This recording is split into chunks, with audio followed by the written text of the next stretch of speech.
Hello બચ્ચા party, કેમ છો? મજામાં ને?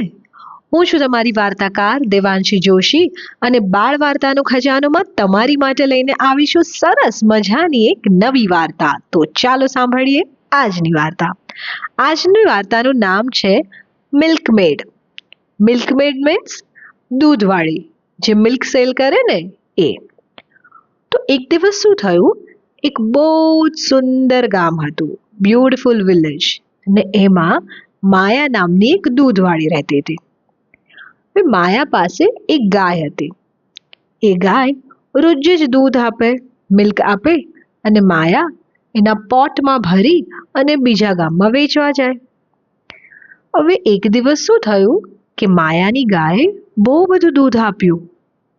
રોજ એક જ પોટ ભરાતો હતો, એક જ ઘડો ભરાતો હતો, એના બદલે 3 પોટ્સ ભરાઈ ગયા. 3 પોટ્સ ભરાય એટલું બધું મિલ્ક મળ્યું. માયા તો બહુ જ ખુશ થઈ ગઈ કે વાવ, મારી કાઉએ તો આજે કેટલું બધું મિલ્ક આપ્યું છે.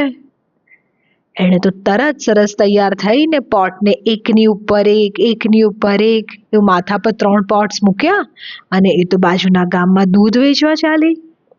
હવે ચાલતી ચાલતી ખેતરોમાંથી, રસ્તામાંથી જતી હતી અને બહુ જ ખુશ થઈને વિચારતી હતી કે અરે વાવ, આ 3 માટલાનું આજે હું દૂધ વેચીશ ને તો મને કેટલા બધા પૈસા મળશે. I'll get so much money. પછી એણે વિચાર્યું કે એ પૈસા જે મળશે ને એમાંથી હું મરઘીઓ ખરીદીશ, હેન્સ ખરીદીશ. હવે એ જે હેન્સ હશે ને એ મને બહુ બધા એગ્સ આપશે અને એ બધા એગ્સને હું વેચીશ તો એમાંથી મને ઓર મની મળશે. ને એ બધા પૈસામાંથી હું ગોટ્સ ખરીદીશ, બકરીઓ ખરીદીશ. એ ગોટ્સના ઓર બેબીઝ થશે, એને હું સેલ કરી અને ઓર પૈસા મને મળશે. એ પૈસામાંથી હું ઓર કાઉસ ખરીદીશ. એવું કરવાથી મને ઓર દૂધ મળશે ને બહુ બધું મિલ્ક મળશે અને એ મિલ્કને વેચી અને પાછા મને ઓર બહુ જ બધા પૈસા મળશે. અને જ્યારે મને આટલા બધા પૈસા મળશે ને ત્યારે હું શું કરીશ, એક બહુ જ સરસ ડ્રેસ ખરીદીશ.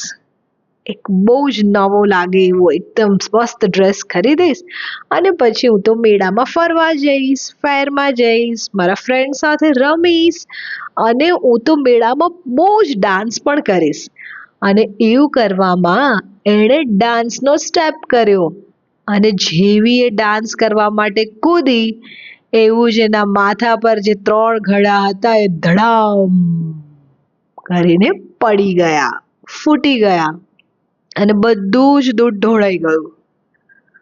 અને એ તો એકદમ શોક થઈ ગઈ કે અરે, હું તો હમણાં કેટલા સરસ સપના જોતી હતી કે આ દૂધ વેચીને એમાંથી હેન્સ ખરીદીશ, એના એગ્સ વેચીને ગોટ ખરીદીશ, એને વેચીને એમાંથી કાઉસ ખરીદીશ અને એ જે આટલું બધું દૂધ મળશે એમાંથી કેટલો સરસ ડ્રેસ ખરીદીશ.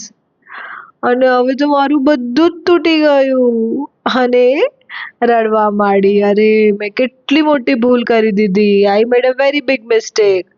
મારે ધ્યાન રાખીને જવાનું હતું, એના બદલે મેં આવા બધા વિચારો કર્યા, સપના કર્યા અને બધું જ તૂટી ગયું. આ વાર્તા છે ને બહુ જૂના ટાઈમની વાર્તા છે, પણ એ આપણને એક બહુ સરસ વસ્તુ શીખવાડે છે. તમે જો બહુ નાના છો એટલે વર્ડ પ્રોક્રાસ્ટિનેશન નથી સમજતા, પણ એનો મતલબ શું છે ખબર છે? અમુક વાર આપણે ખાલી બેસીને વિચાર્યા કરીએ, આજે સાંજે છે ને હું મારું મેથ્સનું હોમવર્ક પૂરું કરી દઈશ, પછી હું ડ્રોઈંગનું પૂરું કરી દઈશ, પછી હું રમવા જઈશ. પણ શું થાય, અરે હમણાં નથી કરવું, પછી કરીએ છીએ, પછી કરીએ છીએ, એવું કરીને સપના જ જોયા કરીએ અને ફાઇનલી સ્કૂલ જવાનો ટાઈમ થઈ જાય બીજા દિવસે અને હોમવર્ક પત્યું જ ના હોય, હે ને?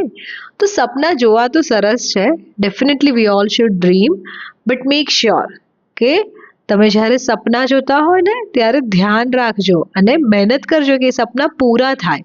ખાલી બેસીને વિચાર્યા કરવાથી સપના પૂરા થતા નથી. આઈ હોપ તમને આજની વાર્તા સાંભળવાની મજા આવી હશે અને એક નવી વાર્તા સાથે ફરી મળીશું. ત્યાં સુધી આવજો.